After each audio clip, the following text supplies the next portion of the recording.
think the job of a director is to be the lens through which other people's input is focused. And so my job really is to have a clear point of view and a sincere point of view, and things that I take pleasure in, things that I don't like, things that make me uncomfortable, whatever that is.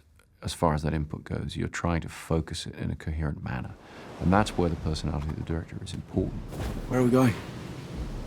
Dunkirk. Well, Chris is very fascinated by time. It seems to me all his films play with time very imaginatively and creatively. And again here, he has told the story by focusing on three groups who are experiencing the events of Dunkirk, around the beach of Dunkirk, in different time frames. Chris has pieced this together with great intricacy. Actually, he's pieced it together with three separate perspectives. One being on the water, which I'm part of, one being on the beach, and one being from the air. His grasp of how to deal with the different concepts of time is I think unparalleled. That guy, and I think it's quite apt for a film like this, because I think what's most amazing about Dunkirk, and the bit that you don't really get taught about, is the frustration at the lack of information on the beach. You know, and we were talking about this the other day, someone said the closest any of us have ever come to that is when you're in an airport and you get no information, and you can understand that was probably one of the worst things about being on that beach that day, was the constant confusion and the lack of information. From the first shot, you're kind of taken base level with the soldiers and you're kind of following them the whole way.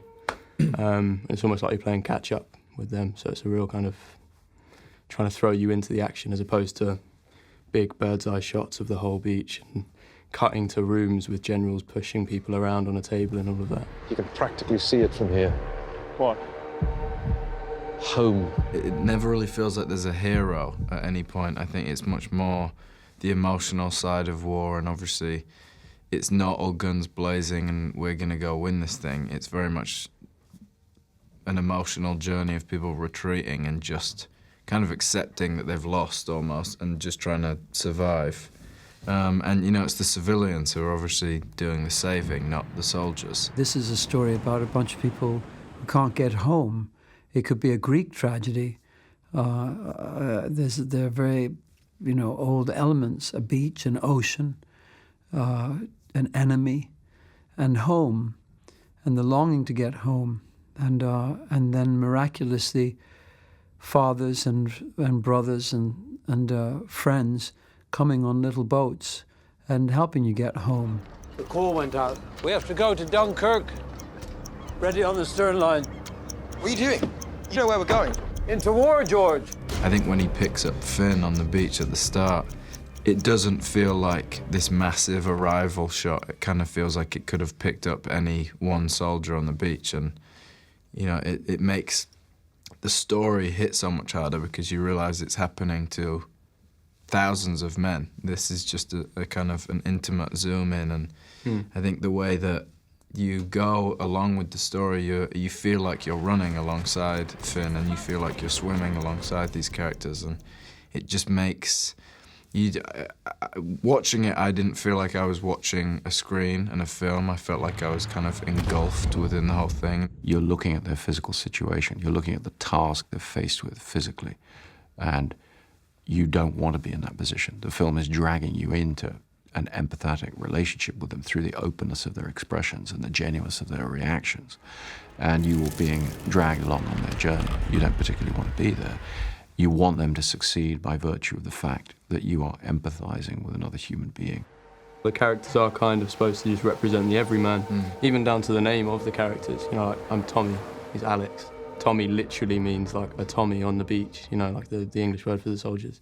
And Alex is just kind of means nothing in particular, but it's just kind of a generic. He used very generic names on purpose. I think there was no. It's far less for him. It was much more about the scope of the whole thing than it was about the characters in the writing. And I think he left the actual characters to us as individuals.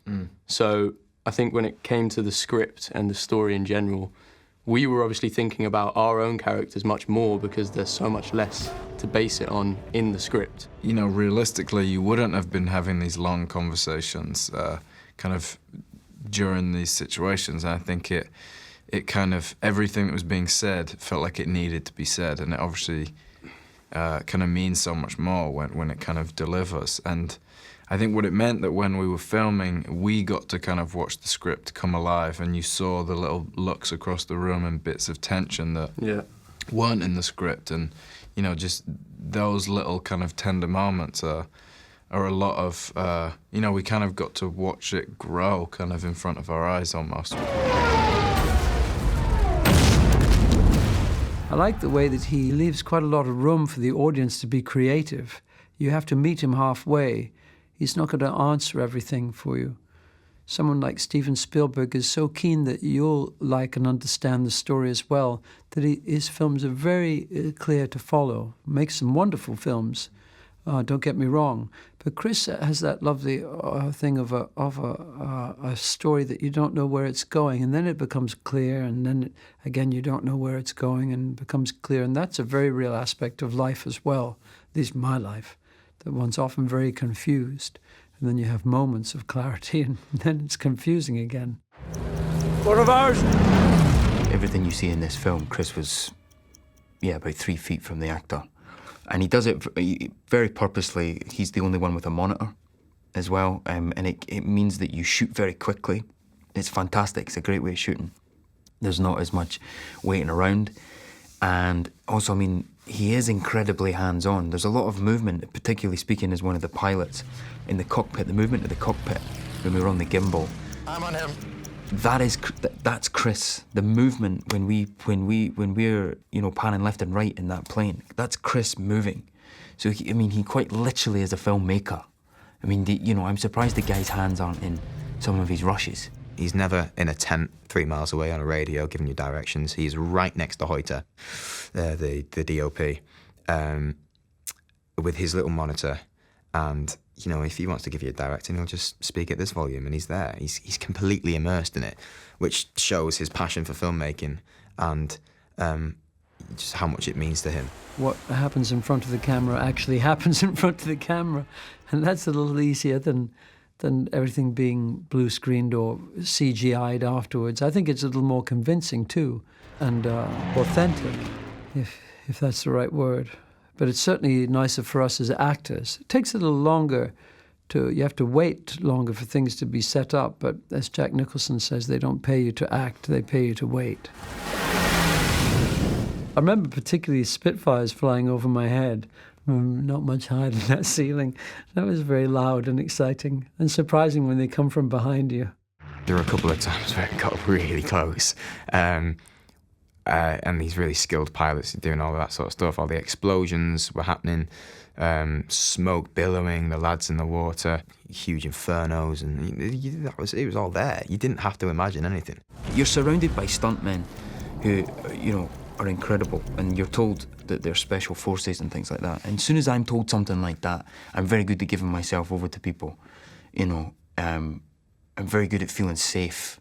If you tell me that you've been doing this for 30, 40 years, you know better than me, so I feel safe. And that was very important in this film. So I would be lying if I said it wasn't just constantly exciting. It was very exciting, and it was a lot of fun. It'd be really difficult to do a film like this and not take a little piece of it with you. It was, I think everyone on set kind of felt like we were telling a very special story, and obviously where we made it, we were you could feel the history kind of around you, and I think everyone was aware that we were telling a story that isn't told that much, and maybe not to the importance that it obviously holds in history. So I think, I think we all felt like we were trying to make something special.